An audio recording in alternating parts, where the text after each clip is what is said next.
उमाश्रुतं शोकविनाशकारकं नमामि विघ्नेश्वरपादपङ्कजम् वंशी विभूषितकरानमनीरदाभात् पीताम्बरादरुणबिम्बफलाधरोषात् पूर्णेन्दुसुन्दरमुखादरविन्दुनेत्रात् कृष्णात् परं किमपि तत्त्वमहं न जाने। सानन्दमानन्दधवने वसन्तम् आनन्दकन्दं हतपापवृन्दम् वाराणसीनाथमनाथनाथं श्रीविश्वनाथं शरणं प्रपद्ये। श्रीविश्वनाथं शरणं प्रपद्ये। अखण्डमण्डलाकारं व्याप्तं येन चराचरं तत्पदं दर्शितं येन तस्मै श्रीगुरुवे नमः। अतुलितबलधामं हेमशैलाभदेहं दनुजवनकृशानं ज्ञाननामाग्रगण्यं सकलगुणनिधानं वानराणामधीशं रघुपतिप्रियभक्तं वातजातं नमामि। श्री श्रीराम, जय जय श्री राम। श्री गुरुदेव भगवान के युगल चरणों में प्रणाम। विश्वमोहिनी सिद्ध शक्तिपीठ माँ भगवती के चरणानुरागी समस्त भक्तजनों को सादर जय श्री राम, जय माता दी। आप सभी भक्तों के ऊपर माँ भगवती की सदैव कृपा बनी रहे, इसी कामना के साथ आज से पुनः स्वाध्याय सत्र का प्रारंभ किया गया। आप सभी भक्तों के साथ सानिध्य में माँ भगवती के आंचल में बैठ करके भगवान भोलेनाथ की प्रेरणा से, उनकी कृपा से हम सभी पुनः भगवान श्री रामचंद्र जी महाराज के पावन बगिया में श्री रामचरितमानस नामक पावन सरोवर में डुबकी लगाने का प्रयास करेंगे। हम सभी श्री रामचरितमानस जी का सानिध्य लेकर के भगवान श्री रामचंद्र जी के जीवन गाथा को जानने का प्रयत्न करेंगे। भगवान श्री राम जी के जीवन स्वरूपी जो सरोवर श्री रामचरितमानस हमें प्राप्त है, गोस्वामी तुलसीदास जी की कृपा से उस सरोवर में स्नान करने का हम प्रयास करेंगे। कि सज्जनों, भगवान की गाथा सुनने एवं भगवान की गाथा गाने का सौभाग्य तभी प्राप्त हो पाता है जब भगवान की साक्षात कृपा हम सभी के ऊपर बनी। जब भगवान प्रत्यक्ष रूप से अपनी कृपा करते हैं तभी हम सभी को भगवान की कथा सुनने अथवा भगवान की कथा गाने का सौभाग्य प्राप्त होता है। हम लाख चाहकर भी भगवान की कथा में स्वयं को सम्मिलित नहीं कर पाते जब तक भगवान की कृपा न हो। जब भगवान की कृपा होती है, भगवान स्वतः बुलाते हैं, तभी हम भगवान का नाम ले पाते हैं। यह जीवा हमारी है, परंतु इस जीवा पर भगवान का नाम तभी आ सकता है जब भगवान की कृपा साक्षात हो जाए। यह हाथ हमारे हैं, परंतु भगवान के सामने तभी जुड़ पाएंगे जब भगवान की कृपा होगी, संतों की कृपा होगी। तो आइए हम सभी भगवान का नाम जपते हुए भगवान की कथा स्वरूपी सरोवर में प्रवेश करेंगे। ओम रामाय रामभद्राय रामचंद्राय वेधसे रघुनाथाय नाथाय सीताय पतये नमः। श्री राम राम श्री राम राम श्री राम राम श्री राम राम। ओम मंगलमूर्ति मारुति नंदन सकल मंगल मूल निकंदन पवन तनय संतन हितकारी हृदय विराजत अवध विहारी। चरण वन्नातु पितांगुर गणपति सारद अशिवा समेत शंभु सुख नारद। चरण बंद बिनवौ सब काहू अदेव राम पद नेह निबाहु। बंदौ राम लखन भई देहि जे तुलसी के परम स्नेही। श्री राम जय जय राम श्री राम जय जय राम। राजा राम राम राम सीता राम राम राम राजा राम राम राम सीता राम राम राम सीता राम हनुमान सीता राम हनुमान राजा राम हनुमान राजा राम हनुमान। श्यावर रामचंद्र भगवान की जय। सज्जनों, श्री राम चरितमानस अर्थात मन में भगवान की सम्यक स्थापना। श्री राम चरितमानस एक ऐसा पावन पुनीत ग्रंथ है जिसमें नाना पुराण निगमागम सभी वेद पुराण शास्त्र सभी का संकलन प्राप्त होता है। रामचरितमानस केवल एक पुस्तक ही नहीं, भगवान का साक्षात विग्रह है। सत्य रामचरितमानस में जीवन की ऐसी कोई समस्या नहीं है जिसका समाधान न छिपा हुआ। घर की समस्या, परिवार की समस्या, राष्ट्र की समस्या, समस्त समस्याओं का समाधान रामचरितमानस के अंदर प्राप्त होता है। श्री रामचरितमानस का पहला शब्द है वर्ण। वर्णानामर्थ संहारम। तो पहला शब्द क्या है? वर्ण। और मानस जी का अंतिम शब्द है मानवा। अर्थात यह रामचरितमानस मानव मात्र के लिए है। अर्थात वह मानव चाहे किसी भी वर्ण का हो, किसी भी जाति का हो, वह किसी भी रूप में मानव हो, वह यदि रामचरितमानस का अनुगमन करता है तो उसका कल्याण होकर के ही रहेगा। ऐसा है मेरे राघव जी का सुंदर चरित्र। जगमंगल गुण ग्राम राम के दानी मुक्ति धर्म धाम की। बोले श्यावर रामचंद्र भगवान की जय। सज्जनों, मानस की जो चौपाइयां हैं ये साक्षात वेद की ऋचाओं की संज्ञा से नवाजा गया है। चौपाइयां वेद की ऋचाएं नहीं हैं। गोस्वामी जी ने सोचा वेद की ऋचाएं हैं, संस्कृत की कृष्ण भाषा में व्याकरण से छंदोबद्ध हैं। आम जनमानस कलयुग में वेद की ऋचाओं का अध्ययन नहीं कर सकेंगे, उनका श्रवण, उनका पठन, उनका अध्ययन नहीं कर सकेंगे। इसलिए सरल देश की भाषा में, अवधी भाषा में, गांव की भाषा में, बोली में भगवान राम के सुंदर चरित्र को प्रकाशित कर दिया। रामचरितमानस भगवान भोलेनाथ का हृदय है। भोले बाबा ने जगत कल्याण के लिए अपने हृदय में छिपे राम के प्रेम को मानस के रूप में प्रकट किया।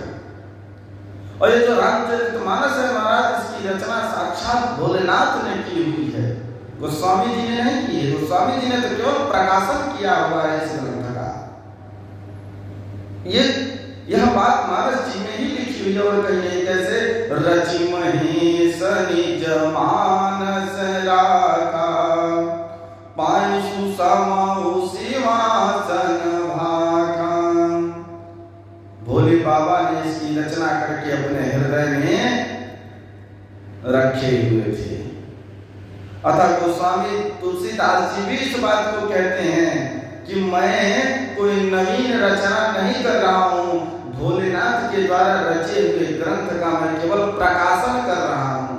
जैसे कोई लेखक कोई पुस्तक लिख देता है और कोई प्रकाशक के पास जाकर के उसे प्रकाशित करवा देता है, उसी प्रकार गोस्वामी तुलसीदास जी भगवान भोलेनाथ के द्वारा रचे हुए ग्रंथ का केवल प्रकाशन कर रहे हैं।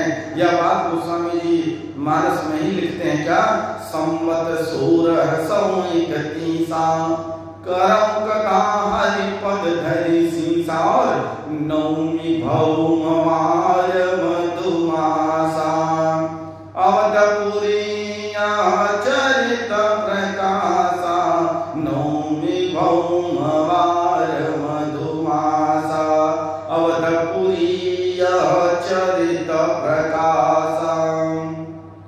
संवत सोरह सौ इकतीसा, अकरम कथा हरिपद धरि सीसा। गोस्वामी तुलसीदास जी ने यहाँ जो संवत 1631 लिखा हुआ है, संवत 1631, वो वस्तुतः श्री रामचरितमानस जी के लेखन की तिथि न होकर के बल्कि इनके प्रकाशन की तिथि है। सज्जन, संवत 1631, संवत सन नहीं, संवत 1631, चैत्र मास नौमी तिथि के दिन, जिस तिथि में भगवान मर्यादा पुरुषोत्तम श्री राघव जी का जन्म हुआ था, अवतार हुआ था, उसी तिथि के दिन, उसी दिन श्री धाम अयोध्या में गोस्वामी तुलसीदास जी ने श्री रामचरितमानस जी का प्रकाशन किया।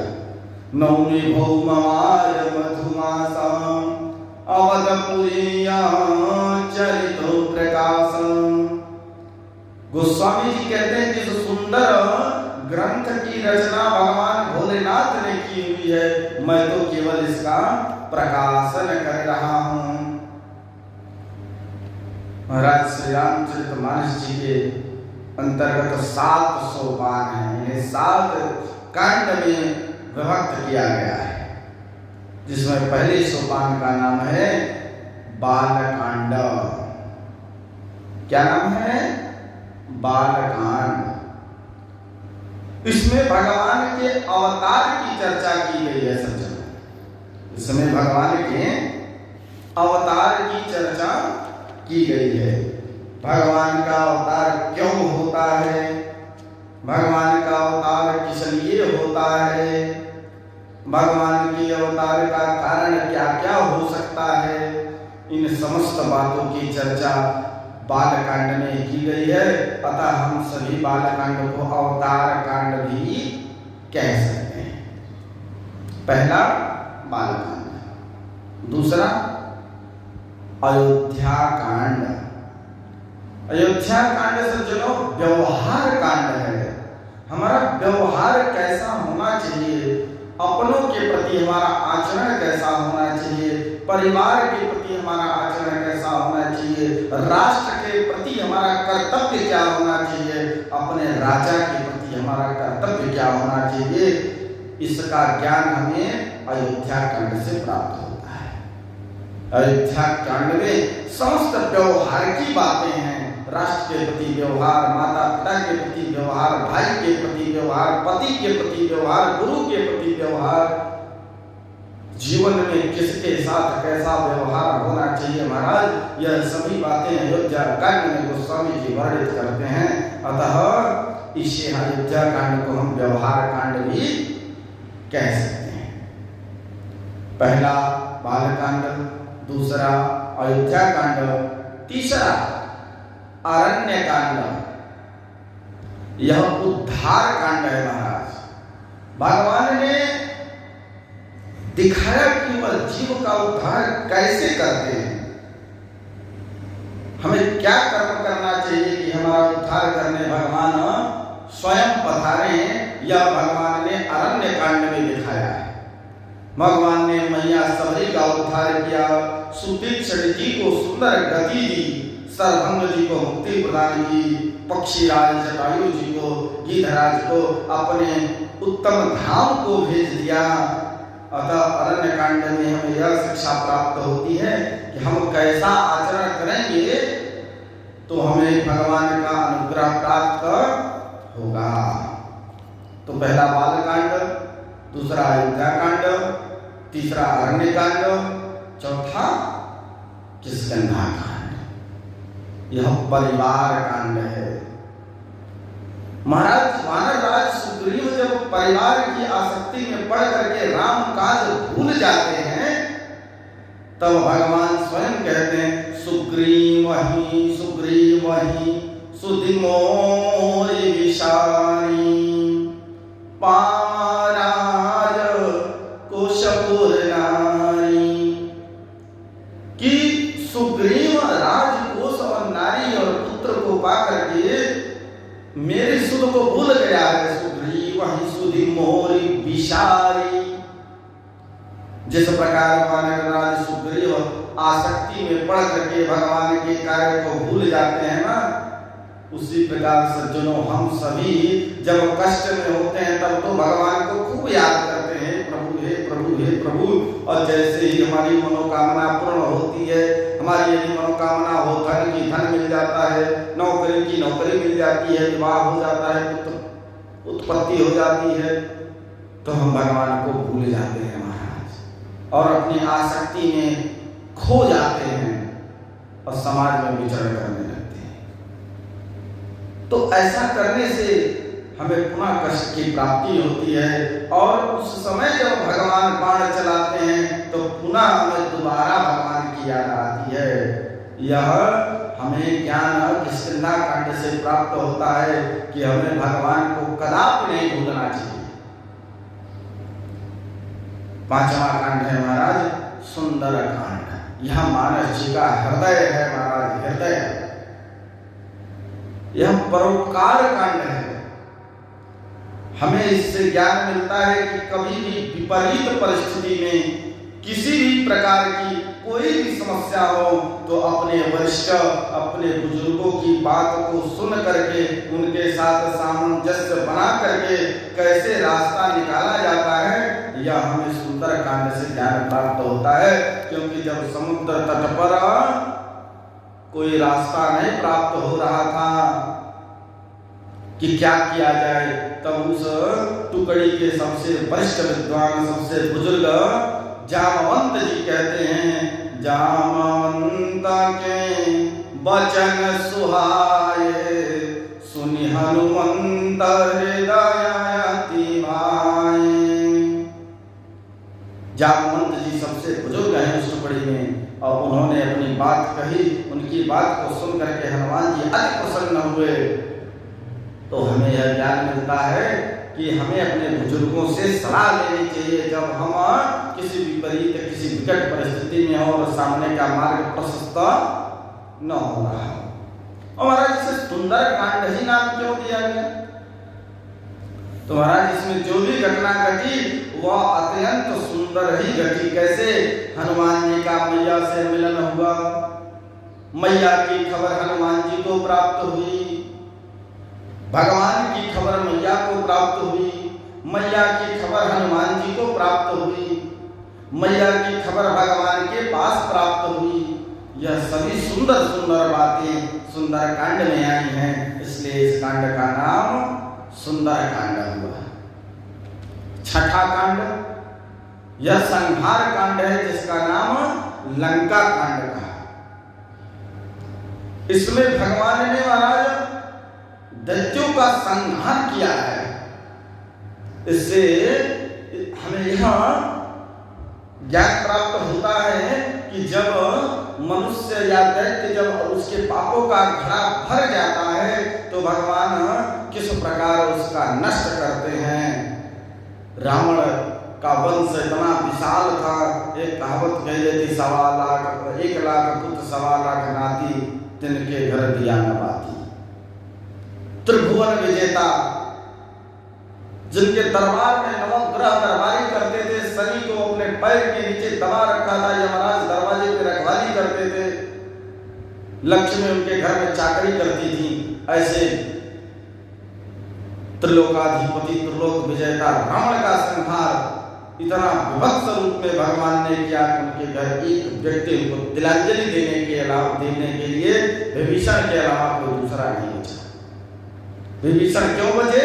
क्योंकि वो भगवान की शरणागति में थे। तो सज्जनों, हम भी यदि दुष्टों का संग छोड़ करके भगवान के शरण में चले जाएं तो समस्त दुष्टों का तो संहार हो जाएगा, परंतु यदि हम भगवान के शरण में हैं तो हमारा बाल भी बांका नहीं हो सकता है। यह छठा कांड लंका कांड। उत्तर कांड, यदि हमें सुंदर सुंदर विचार खोजने हैं महाराज, ज्ञान की बातें खोजनी है, नीति की बातें खोजनी है, धर्म की बातों को जानना है, राजनीति को जानना है, समाज में किस प्रकार रहना है, ये नीति जाननी है, तो हमें उत्तर कांड में प्रवेश करना चाहिए। धर्म क्या है, नीति क्या है, आचरण क्या है, सदाचार क्या है, यह समस्त बातें सज्जनों उत्तर कांड में प्राप्त होती हैं। तो ये जो सातों कांड हैं, ये हमें बड़ी सुंदर शिक्षा देते हैं महाराज। हमारे जीवन की जो भी समस्याएं हैं, जो भी परेशानियां हैं, जो भी कठिनाइयां हैं, उन सबका निवारण मानस जी के भीतर प्राप्त होता है। गोस्वामी जी ने 7 श्लोकों में मंगलाचरण किया। कितने? 7 श्लोकों में मंगलाचरण किया। अब 7 श्लोक में ही क्यों किया? 5 में क्यों नहीं किया? 9 में क्यों नहीं किया? 3 में क्यों नहीं किया? 1 में क्यों नहीं किया? यह प्रश्न आता है। तो इस पर संतों का बड़ा सुंदर भाव है। तो कहा कि मानस में 7 कांड है, अतः एक एक कांड के निमित्त एक एक श्लोक में मंगलाचरण कर दिया। फिर एक संत ने कहा कि संगीत के 7 स्वर होते हैं और मानस जी के चौपाइयों को संगीत के किसी भी स्वर में गा सकते हैं। प्रथम द्वितीय तृतीय चतुर्थ पंचम षष्ठम सप्तम स्वर में भी गाया जा सकता है। इसलिए 7 श्लोकों में मंगलाचरण किया। इस धरातल पर 7 द्वीप और 7 समुद्र हैं। अतः गोस्वामी जी ने इसी रहस्य को प्रकट करने के लिए 7 श्लोक में मंगलाचरण किया। सप्ताह में 7 दिन होते हैं। मानस जी का पाठ, मानस जी का अध्ययन, मानस जी का स्वाध्याय सप्ताह के किसी भी दिन आप प्रारंभ कर सकते हैं। दिनानाम नियमो नास्ति। अतः गोस्वामी जी ने 7 श्लोक में मंगलाचरण किया। आइए मंगलाचरण में हम प्रवेश करेंगे। पहला श्लोक, वर्णानामर्थ संघानां रसानां छंदसामपि मंगलानां च कर्तारौ वंदे वाणी विनायकौ।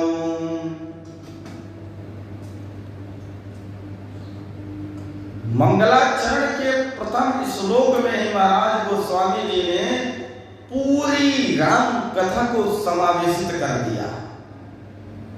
ऐसी प्रचंड विद्वत्ता का परिचय दिया कि पहले श्लोक में ही संपूर्ण राम कथा को समावेशित कर दिया।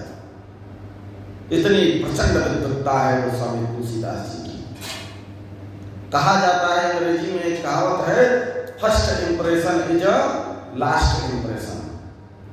तो गोस्वामी जी का फर्स्ट इंप्रेशन उनकी पहले मंगलाचरण के पहले श्लोक से प्राप्त होता है। कैसे? तो वर्णानामर्थ संघानां, वर्ण नाम से बालकांड, कैसे? जिस पर ब्रह्म परमात्मा का कोई वर्ण नहीं है, वह निर्गुण है, निराकार है, निर्विशेष है, वह पर ब्रह्म परमात्मा दशरथ नंदन बन करके क्षत्रिय कुल में आते हैं, तो इससे बालकांड अभिप्रेत हुआ। अब क्योंकि उसकी कोई जाति नहीं है, कोई वर्ण नहीं है, वह मनुष्य रूप में और क्षत्रिय जाति में जब अवतार लेते हैं, तो वर्णानाम अर्थात वर्ण के रूप में वह अवतरित हुए, तो वर्णानाम से बालकांड अभिप्रेत हुआ। वर्णानाम अर्थ संघानाम, जितने भी अर्थ की चर्चा हुई है, जो भी अर्थ का अनर्थ हुआ है, वह कहाँ हुआ? तो अयोध्या कांड में हुआ। जितने भी अर्थ की चर्चा हुई, श्री राम राज मनोरथ सिद्ध्यर्थम, श्री राम वन गमनार्थम, भरत राज्यार्थम, जितने भी अर्थ के साधन किए गए, उन सब की चर्चा अयोध्या कांड में हुई है। इसलिए अर्थ संघानाम से अयोध्या कांड अभिप्रेत है।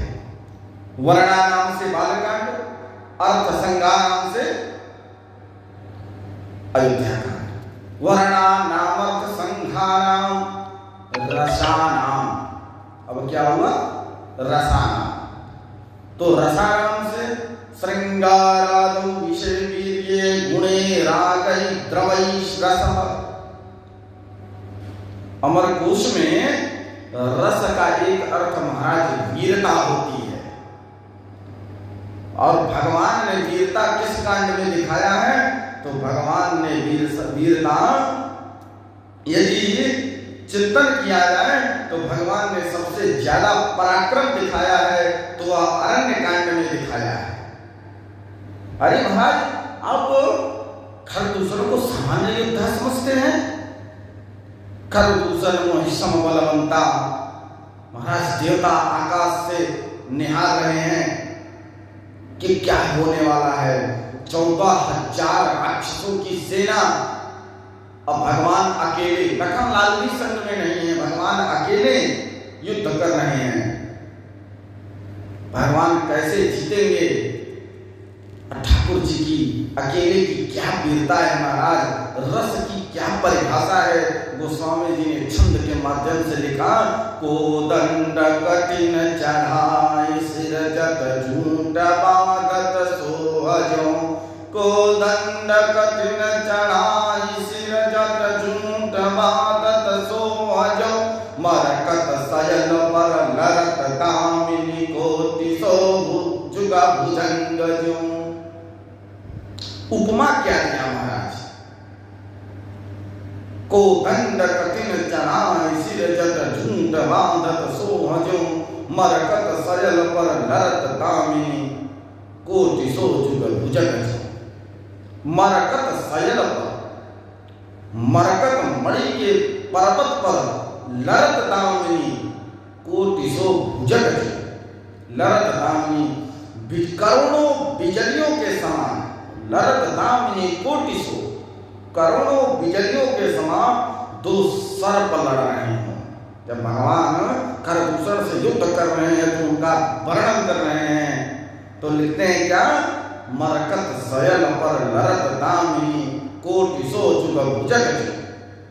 मरकत मणि के पर्वत पर करोड़ों बिजलियों के समान दो सर्प लड़ रहे हैं। अब करोड़ों बिजलियों की उपमा किससे की है? तो भगवान के जो केस हैं, उन केसों से बिजलियों की उपमा दी है। अब आप सोच रहे होंगे, केस तो काले होते हैं, बिजली सुनहरी होती है, तो कैसे ये उपमा दे दी? ये तो समझ नहीं आ रहा है। तो महाराज श्री रामचंद्र जी उस समय तपस्वी वेश में हैं, और तपस्वियों को महाराज एक बड़ा ही सुंदर नियम है, जो वह चंदन घोर करके, चंदन को लीप करके लगाते हैं, और जो बचता है उसको ऐसे बालों में अपने लपेट देते हैं। तो जब प्रतिदिन ऐसा करते हैं तो ऐसा चंदन के लगाने से भगवान के केस सुनहरे हो गए हैं। कर्मों बिजलियों से मानो दो सर्प लड़ रहे हैं, तो सर्प जो दो हैं वह भगवान के दोनों हाथ हैं, दोनों भुजा हैं, और भगवान के मस्तक, भगवान का जो चमकता हुआ ललाट है, भगवान का जो दिव्य मस्तक है, उसे गोस्वामी जी ने मरकत मणि के पर्वत की उपमा दी है। मरकत सयल भगवान का मस्तक, मरकत सयल पर लरत दामिनी सो कोटि जो भुजग। भगवान की केस की उपमा किससे की? तो बिजलियों से। अब गोस्वामी जी तो देख रहे हैं महाराज, गोस्वामी जी ऐसा नहीं है कि चिंतन करके मन में आए, वह साक्षात देख करके आंखों के सामने लिख रहे हैं। कोदंड कठिन चढ़ाई सिर जट चूट बांधत सोहजो, मरकत सयल पर लरत दामिनी कोटि सो जुग भुजग क्यों। जैसे प्रतिज्ञा धनुष पर चढ़ाई है, क्या दिव्य सुंदर दृश्य है महाराज। सारे देवता पुष्प बरसा रहे हैं, आकाश से प्रकट होकर के देख रहे हैं। 14,000 सैनिक भीषण युद्ध हुआ, अकेले ही भगवान ने सबको मार डाला। ऐसा गंधर्व अस्त्र चलाया भगवान ने कि देखहि परस्पर राम करि संग्राम रिपुदल लरि मरियो। देखहि परस्पर राम करि संग्राम रिपुदल लरि मरियो। ये वीरता है भगवान की। खरदूषण रावण के समान बलशाली था, भगवान ने पल भर में मार गिराया, अकेले मार गिराया। अद्भुत वीरता की चर्चा महाराज अरण्य कांड में की हुई है। और रस का एक अर्थ वीरता है, तो रसा नाम से अरण्य कांड कह सकते हैं। वर्णानाम अर्थ संघानाम रसानाम छंदसामपि। छंद, छंद महाराज करोड़ों प्रकार के होते हैं। इसी प्रकार किष्किंधा कांड में भगवान की जो सैन्य शक्ति तैयार हुई है वह करोड़ों प्रकार की है। केवल पद्म 18 जूथप बंदर, 18 पद्म तो जूथप, जूथप अर्थात सेनापति। 18 पद्म, कितने पद्म? 18 जूथप, 18 पद्म, 18 पद्म जो करुण अरब शंख पद्म आता है, 18 पद्म तो केवल सेनापति हैं। तो आप कल्पना भी मत कीजिए क्या कि भगवान की सेना कितनी थी, क्योंकि भगवान भोलेनाथ ने भी कल्पना नहीं की है। और भगवान ने कल्पना नहीं की है भोलेनाथ ने, या हम नहीं कह रहे हैं, गोस्वामी जी कह रहे हैं क्या? सो मूरख जो करन चाह लेखा। या भोलेनाथ जी कह रहे हैं, जब मैया पार्वती ने पूछा ये प्रभु जरा बताइए तो कितनी की सेना है, तो भगवान ने कहा सो मूरख जो कर्ण चाह लेखा। क्योंकि 18 पद्म तो केवल सेनापति है महाराज। तो किष्किंधा कांड में भगवान की वानरी सेना की चर्चा है। छंद साम, छंद करोड़ों प्रकार के हैं, प्रभु की सेना भी करोड़ों प्रकार की है। इसलिए छंद साम से किष्किंधा कांड अभिप्रेत है। छंद साम अपि, अपि, अपि निश्चय सूचक शब्द है। तो जानकी जी कहाँ हैं, इसका निश्चय कहाँ हुआ? सुंदरकांड में हुआ। जानकी जी कहाँ हैं, कैसे हैं, किस रूप में हैं, क्या कर रही हैं, जीवित हैं कि नहीं हैं, यह निश्चय कहाँ हुआ? तो सुंदरकांड में हुआ। और अपि निश्चय सूचक है, इसलिए अपि से सुंदरकांड का संकेत कर दिया। मंगलानाम, ये तो बड़ा सरल है महाराज। भगवान ने रावण का संहार किया, दैत्यों का संहार किया, जगत का मंगल हो गया, देवता पुष्प बरसाने लगे, देवता हर्षित हो गए, धरती मैया प्रसन्न हो गई, गौ माता चारों तरफ खुशी से टहलने लगी, सृष्टि सुखमय हो गई, सृष्टि में मंगल ही मंगल हो गया। इसलिए मंगला नाम से लंका कांड। करतारु, भगवान राजा बने, राम राज्य की स्थापना की, कर्तृत्व किया, अतः इससे उत्तरकांड अभिप्रेत है। तुम्हारे पहले ही श्लोक में गोस्वामी तुलसीदास जी ने अपनी प्रचंड विद्वत्ता का परिचय दी। बोलिए भक्तवत्सल भगवान की। गोस्वामी जी प्रथम श्लोक में वर्णानामर्थ संहाराम रसानाम छंदसामपि मंगलानाम च कर्तारो वंदे वाणी विनायको। इस मानस जी का समावेशित करते हुए वाणी और विनायक की वंदना की। सर्वप्रथम वंदना किसी की है तो वाणी और विनायक की, क्योंकि वाणी और विनायक दोनों ही मंगल के करता है। मंगलम दिशतु नो विनायको, मंगलम दिशतु नः सरस्वती। और दोनों ही रामोपासक है महाराज। सबसे बड़ी बात कि माता सरस्वती और गणेश जी महाराज दोनों ही रामोपासक हैं, राम के अनन्य भक्त हैं। जहां भी राम कथा होती है, माँ सरस्वती मैया ब्रह्मलोक को छोड़ करके दौड़ती हुई चली जाती हैं, और उनका भ्रम तभी दूर होता है जब वो आकर के मानस सरोवर में स्नान करती हैं। इससे स्पष्ट होता है कि मैया सरस्वती रामोपासक हैं। कैसे?